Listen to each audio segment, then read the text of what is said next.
This podcast encourages and empowers you to create your own unique real story, develop your own unique real statement, and discover your own unique real self. The power is yours. Good night, Roy Huff. How are you doing on this wonderful, beautiful night? I'm doing great. I'm in Hawaii, so it's still early afternoon here. But I'm doing amazing. I think Hawaii, thus far, at this particular season, is the one place that sounds inviting since I've been podcasting. I mean, what is the weather there right now? Well, it is 82 degrees, and it's sunny. Yes, those that I've spoken to speak about the minuses. I'm like, oh, I'm so sorry. Yeah, well, that's great, right? Well, do tell me which of your talents is responsible for us connecting at this specific time in history? Yeah, I would say that would be my writing.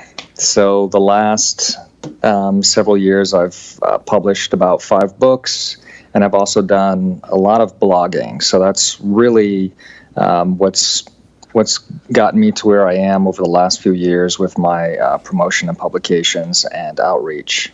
So where did the writing part, where did that come in from?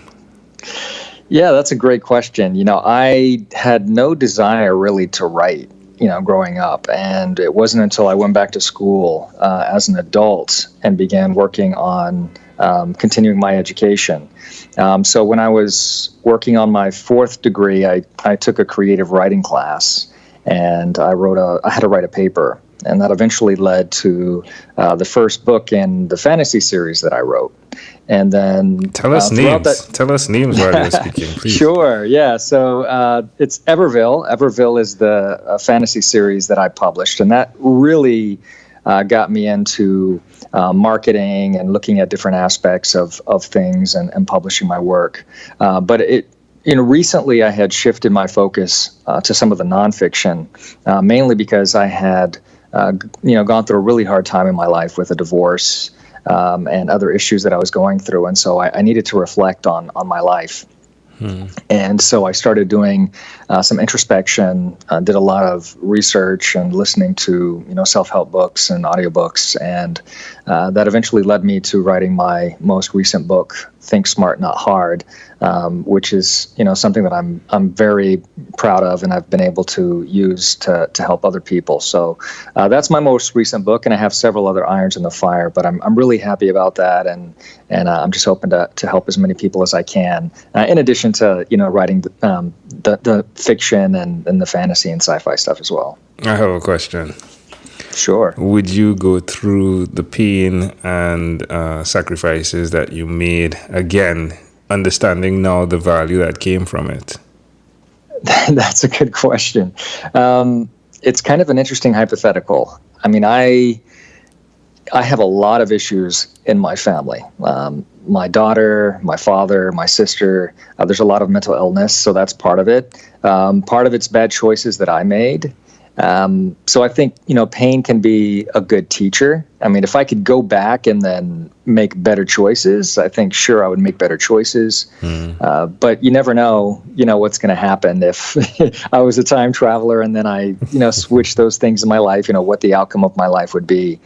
I've always been an optimistic person, but I think, going through that difficult time kind of forced me to reassess my life and kind of shake off some of the hubris and arrogance I think that I had carried with me, since I was younger, and that really made me change some aspects of my life. So I think it was really important to help change the direction of where I was going and improve, just the larger trajectory of my life. Were you always in Hawaii? No, I came here after I graduated high school. So I've been here since I've been 17. So a good 25 years I've been here, more than half my life. Will you move? Will I move? Yeah. I'm not planning on moving. I think for a short time I had thought about moving to Seattle, but that was when I was much younger. I think I was around 19 or 20 at the time. But now I love it here, and it has its own issues, but every place has its issues, and I think it's just an amazing place. It's a beautiful place. You can just go out and enjoy the beautiful scenery, the ocean. I hike a lot. That's one of the things that I do. Yesterday I went on a long hike. Is that one of those things you've done consistently over the last 3 years? Yeah, I think so. I've been, especially the last couple of years, I've hiked a lot. I've tried to hike at least every other week or so, definitely.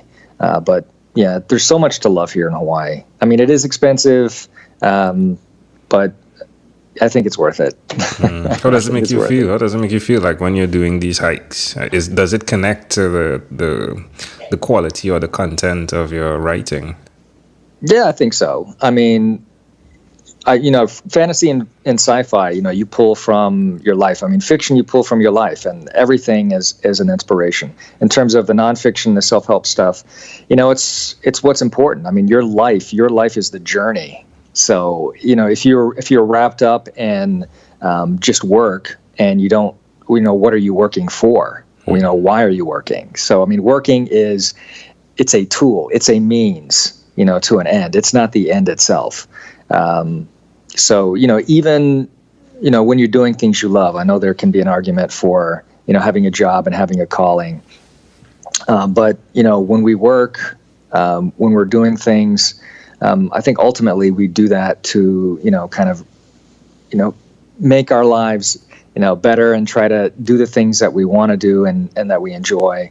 And so I think hiking and, spending time with nature is great. So I love traveling too. I mean, I travel whenever I can, and, that's about experiencing the world and seeing new things. And I think that's what life's all about. Most definitely. Now, you help people as well, right? There's a consulting side of what you do.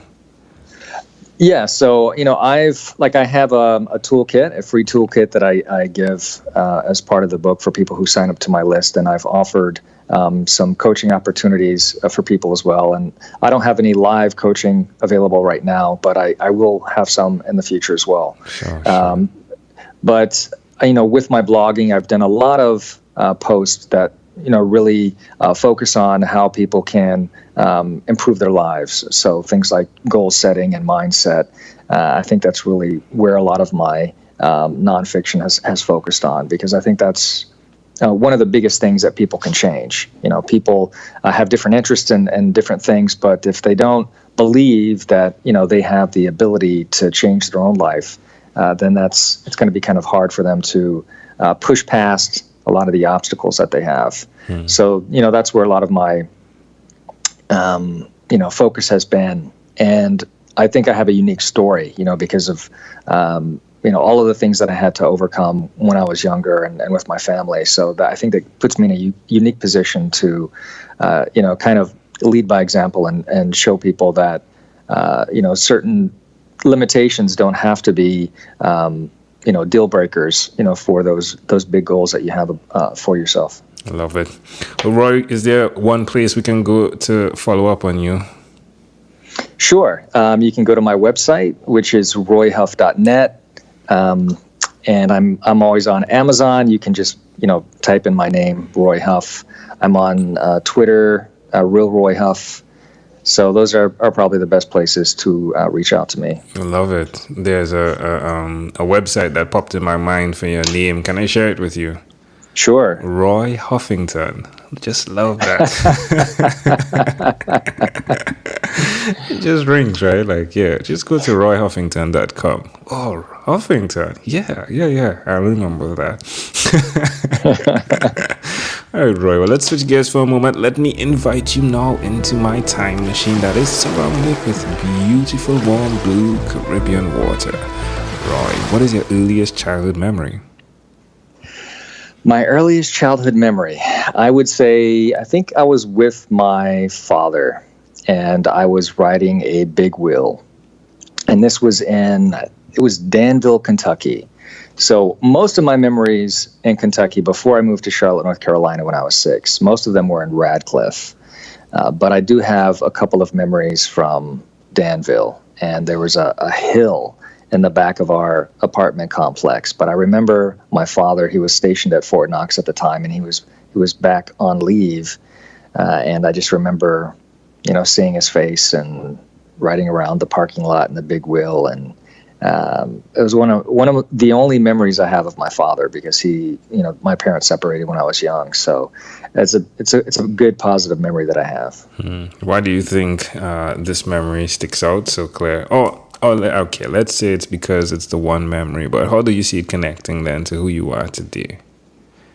Well, my father had a big impact on my life. I mean, he suffered from bipolar disorder.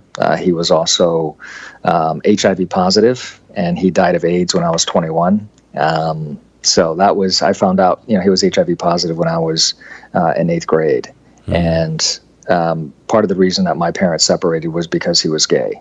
So he had a lot of issues, and the absence of my father had a big impact on my life. But him being absent, also allowed me to view him differently than all of the negative things that were happening around me. So I kind of had a positive image of him, and I even to this day I still have a very positive image of him, and I think a lot of that has to do with much of the things that he went through were a result of his illness and some of the challenges that he had.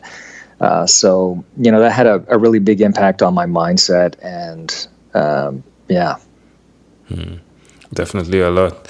Well, I love the way you found a way to continue riding your big wheel. It's just metaphorically speaking, right? Yeah. Sometimes, even if we look at the big wheel as the 3-wheel thing, right? So the big wheel is the one that has the big wheel in front and the 2 wheels behind, yeah? Yeah, that's right. So even though it's not the most balanced type thing that we know, it's actually the most balanced, isn't it? It doesn't look like a bicycle, right? But it's so balanced. But I love how you've been able to continue riding, like be that person then who finds his way to get what he needs to get done. So definitely is a lot, isn't it, emotionally? But yeah, well done. Well done. All right, my friend, if we fast forward to when you were 12, what was your favorite song? Okay, when I was 12, it's interesting because I grew up in a very religious home, so I was not allowed to listen to secular music. I could only listen to religious music. So I do not have a specific song, because I didn't really listen to music. I would sneak. I had a radio, and I would try to sneak and listen to like oldies. But I don't have a specific oldie song that I necessarily remember. I think, right. nothing Cool. particular. Yeah. Is there something or is there not something? No, Okay. There's nothing in particular. I mean, I liked the sound of the oldies, right? But beyond that, there was nothing in particular that I liked. Stuck out. All right, That's cool. You're not the first, and I'm sure you wouldn't be the last, my friend. Believe me. All right, Roy. Well, we've arrived at our destination, but before we get off of this time machine, there's a small declaration form. So it's yes or no, possibly a bit more. We're going to move pretty quickly here. Are you ready? Yes. Roy, have you chosen someone to pass on your skills to?